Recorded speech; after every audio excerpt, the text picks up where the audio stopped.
ഏങ്ങണ്ടിയൂർ ആയിരം കണ്ണി ക്ഷേത്രത്തിന് സമീപം പ്രവർത്തിക്കുന്ന അക്ഷയ ഫൈനാൻസിയേഴ്സ് എന്ന സ്ഥാപനത്തിൽ മുക്കുപണ്ടം പണയം വെച്ച് പണം തട്ടിയെടുക്കാൻ ശ്രമിച്ച സംഭവത്തിൽ ഒരാൾ പിടിയിലായി. തലൂർ സ്വദേശി എടക്കുന്ന് വീട്ടിൽ അഖിലാണ് അറസ്റ്റിലായത്. നടപടിക്രമങ്ങൾക്ക് ശേഷം പ്രതിയെ കോടതിയിൽ ഹാജരാക്കും. ഇന്നലെ വൈകിട്ട് 4 മണിയോടെയാണ് സംഭവം. അഖിലും വാടാനപ്പള്ളി പോലീസ് സ്റ്റേഷനിലെ റൌഡിയുമായ തൃത്തല്ലൂർ സ്വദേശി മാളൂത്ര വീട്ടിൽ രഘു എന്നയാളും ചേർന്ന് ആസൂത്രിതമായി അക്ഷയ ഫൈനാൻസിലെത്തി 7.8 ഗ്രാം തൂക്കം വരുന്ന മുക്കുപണ്ടവളകൾ യഥാർത്ഥ സ്വർണമാണെന്ന് ധരിപ്പിച്ച് പണയം വെക്കാൻ ശ്രമിക്കുകയായിരുന്നു.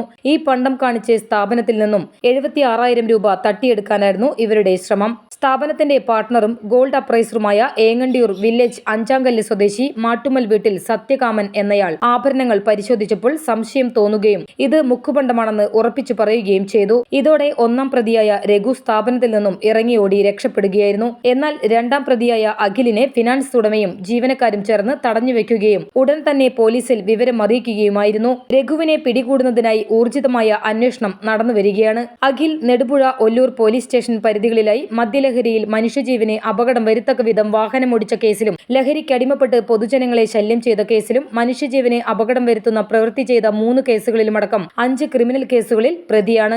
Vadanappally police station SI Gokul, GSI-മാരായ രഘുനാഥ്, മുഹമ്മദ് റാഫി, അരുൺ, GS CPO മഹേഷ്, CPO-മാരായ സുജിത്, റിഷാദ് എന്നിവരാണ് അന്വേഷണ സംഘത്തിലുള്ളത്.